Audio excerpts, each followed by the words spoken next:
Hi, the best communication model that parallels my organization is the 8 elements of organizational design.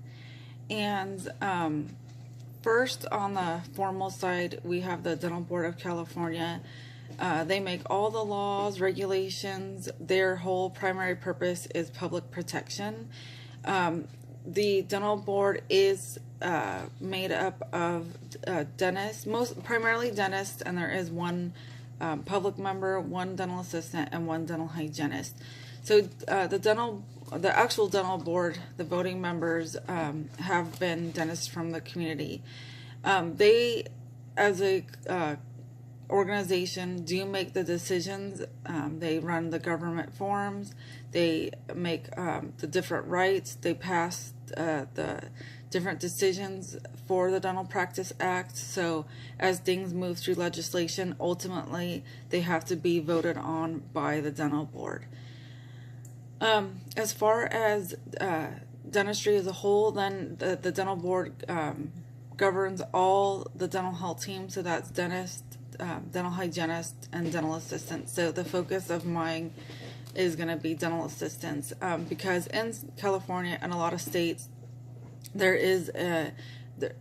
you can be an unlicensed dental assistant, which means that this particular person can literally be off the streets with no formal education, no licensing, nothing, can just literally be off the streets on the job trained by dentists. And so as I focus on my organization, that is pretty much what I'm going to be focusing on.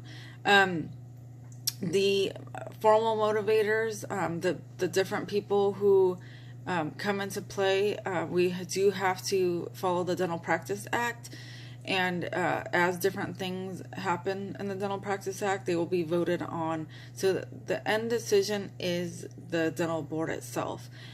There are information sessions where different things will go on to the agenda of the dental board. The dental board meets quarterly, and they do have a moment where stakeholders from the community can go and have a chance for public comment, and then the dental board can take into consideration those stakeholders' opinions, and they can put it to vote. However, there are very strict rules of exactly how the meeting is conducted.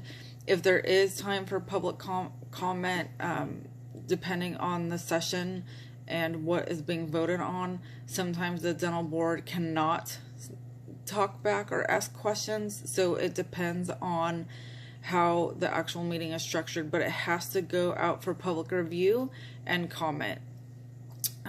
So as we move into, so that's the structure. As we move into the informal side of the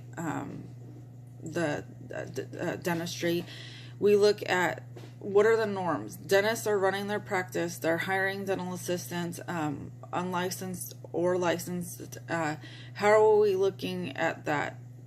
What is the views of the dentist? Why are they hiring? Why are they choosing or electing to hire licensed and educated versus unlicensed and educated? What are their behaviors? Is it because ultimately at the end of the day, unlicensed dental assistants are cheaper?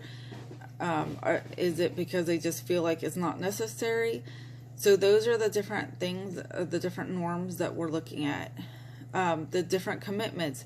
How are these dentists committed to their practice? What are they doing to ensure their patients are getting the best treatment? And primarily when we're looking at infection control, how are we making sure that these patients are safe? What are the mindsets of the dentist? So ultimately, again, the dentist usually typically owns the practice, and what is our mindset on licensed and unlicensed?